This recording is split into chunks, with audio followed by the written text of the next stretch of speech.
ನಿರ್ವಿಕಲ್ಪ ಸಮಾಧಿ, ಯಾವ ಕಲ್ಪನೆಗಳು ಅಥವಾ ಭಾವನೆಗಳು ಇಲ್ದಿರ್ತಕ್ಕಂತಹ ಭಾವ, ಅದನ್ನೆಲ್ಲ ಒಟ್ಟಿಗೆ ಸೇರಿಸಿ ಸುಷುಪ್ತಿ ಅಂದ್ರೆ.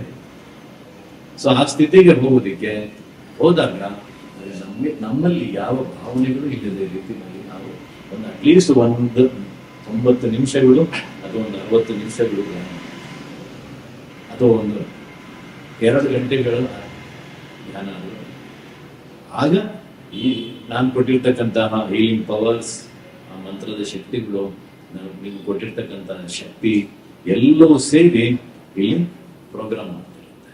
ಪ್ರೋಗ್ರಾಮ್ ಮಾಡಿ ನಿಮ್ಮ ಒಳಗಡೆ ಇರ್ತಕ್ಕಂತಹ ಎಷ್ಟೋ ಸಂಚಿತ ಪ್ರಾರಬ್ಧಗಳು ಅಂತಕ್ಕಂತಹ ನೆಗೆಟಿವ್ ಎನರ್ಜಿಗಳು, ಡಿಸ್ಟರ್ಬ್ಡ್ ಎನರ್ಜಿಗಳು, ಅದೆಲ್ಲ ಡಿಸ್ಕನೆಕ್ಟ್ ಮಾಡುತ್ತೆ. ಬಾಡಿನ ಡಿಸ್ಕನೆಕ್ಟ್ ಮಾಡಿ ನಿಮ್ಮನ್ನ ಪರ್ಫೆಕ್ಟ್ ಮಾಡ್ತಾ ಹೋಗ್ತದೆ.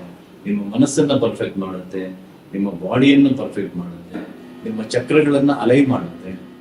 ಚಕ್ರಗಳನ್ನ ಶುದ್ಧಿ ಮಾಡಿ ಚಕ್ರಗಳನ್ನ ಮೇರುದಂಡದಲ್ಲಿ ಒಂದೇ ಅಲೈನ್ಮೆಂಟ್ ಆಗಿ ನಿಲ್ಲಿಸುತ್ತೆ. ಯಾವಾಗ ಅಲೈ ಆಗ್ಬಿಡುತ್ತೋ ಆಗ ನೀವು ಹೇಗಿರ್ತೀರಾ? ಪರ್ಫೆಕ್ಟ್ ಆಗಿ.